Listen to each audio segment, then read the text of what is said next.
அத்தியாயம் 2 இரும்பும் நெருப்பும். மங்கோலிய புல்வெளிகளில் வாழும் ஒவ்வொரு நாடோடியின் வாழ்க்கையும் ஒரு தொடர் போராட்டம்தான். ஆனால் தேமுஜினுக்கு அந்தப் போராட்டம் அவரது பிறப்பிலிருந்தே ஒரு நிழலைப் போலத் தொடர்ந்தது. அவன் வளர்ந்த சூழல் அவனுக்கு இரக்கத்தையும் அன்பையும் விட உயிர் பிழைப்பதற்கான தந்திரங்களையும் வலிமையையுமே அதிகமாகக் கற்றுக் கொடுத்தது.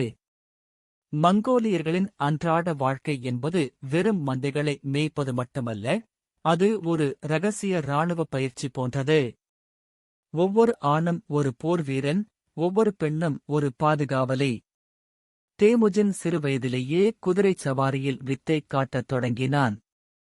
கால்கள் குதிரையின் விலாப்புறத்தை இறுகப் பற்றிக் கொள்ள, கைகள் வில்லை வளைத்து அம்புகளை ஏவ, அவன் அந்த காற்றின் வேகத்திற்கு இணையாகப் பாய்ந்தான். ஒரு மங்கோலிய வீரன் தனது குதிரையிலேயே தூங்கவும், அதே குதிரையின் மீதிருந்தே உணவருந்தவும் தெரிந்திருக்க வேண்டும். தேமுஜின் அதை மிகச் சிறப்பாய்ச் செய்தான். வாழ்க்கை இவ்வளவு கடினமாக இருந்தபோதும், பழங்குடியினருக்கு இடையே இருந்த பகையும் வஞ்சகமும் அந்த நிலத்தை விடவும் கொடூரமானவை. செழிப்பான புல்வெளிகளுக்காகவும் நீர்நிலைகளுக்காகவும் ஒருவருக்குள் ஒருவர் மோதிக்கொண்டார்கள். ஒரு பழங்குடியினர் மற்றொரு பழங்குடியினரின் கூடாரங்களைத் தாக்கி, அவர்களின் பெண்களையும் குழந்தைகளையும் கடத்திச் செல்வது அன்றைய வழக்கமாக இருந்தது. தேமுஜின் தனது கண்களாலேயே பல வன்முறைகளைக் கண்டான். எரிந்து கொண்டிருக்கும் கூடாரங்களும் ஓலமிடும் பெண்களின் குரல்களும் அவரது பிஞ்சு மனதில் ஒரு ஆழமான ரணத்தை ஏற்படுத்தின. எசுகே பகதூர் தனது மகனைப் பற்றி ஒரு பெரிய கனவு கண்டார்.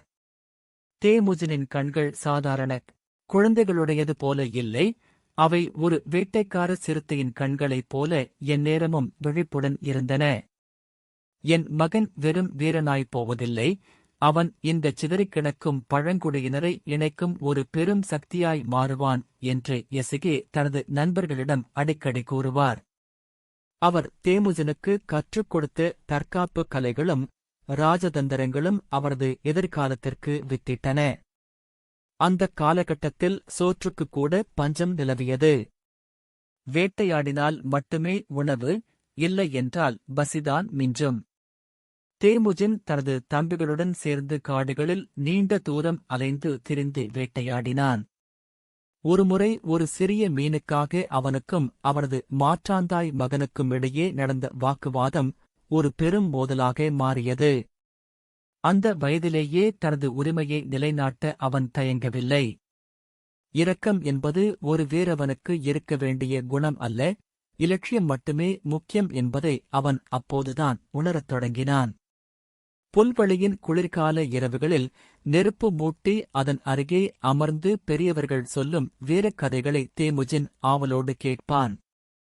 பழங்கால மங்கோலிய முன்னோர்களின் வீரச் செயல்களும் அவர்கள் வென்ற போர்களும் அவரது இரத்தத்தைச் சூடுபடுத்தின.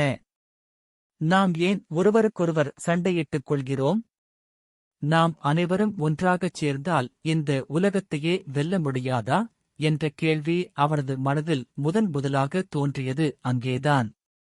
ஆனால் விதி அவனுக்காக ஒரு பயங்கரமான சோதனையை தயார் செய்து வைத்திருந்தது. இரும்பும் நெருப்பும் கலந்து அவரது வாழ்க்கை ஒரு மாபெரும் திருப்புமுனையை சந்திக்கப் போகிறது. அவன் ஒரு பாதுகாப்பான கைகளில் வளர்ந்து கொண்டிருப்பதாக நினைத்து அந்த நொடியில் அவரது உலகம் அடியோடு நிலைகுலையப் போகிறது. ஒரு மாவீரன் உருவாவதற்குப் பின்னால் இருக்கும் வலிமிகுந்த கண்ணீர் சரித்திரம் மெல்ல மெல்ல அரங்கேறத் தொடங்கியது. இருள் சூழ்ந்த அந்தப் புல்வெளியில் ஒரு மெல்லிய நரி உளையிடும் சத்தம் கேட்டது. அது ஒரு எச்சரிக்கையா அல்லது வரப்போகும் பேரழிவின் அறிகுறியா? தேமுஜின் தனது கையில் இருந்த சிறிய வாளை இறுகப் பற்றிக் கொண்டான். அவனது இதயம் வேகமாய்த் துடித்தது. அவன் இன்னும் ஒரு சிறுவன்தான், ஆனால் அந்தச் சிறுவனின் உடலுக்குள் ஒரு சக்கரவர்த்தியின் ஆத்மா மெல்ல விழித்துக் கொண்டிருந்தது. அந்த நள்ளிரவு அமைதி ஒரு பெரும் புயலுக்கு முந்தைய அமைதியாயிருந்தது.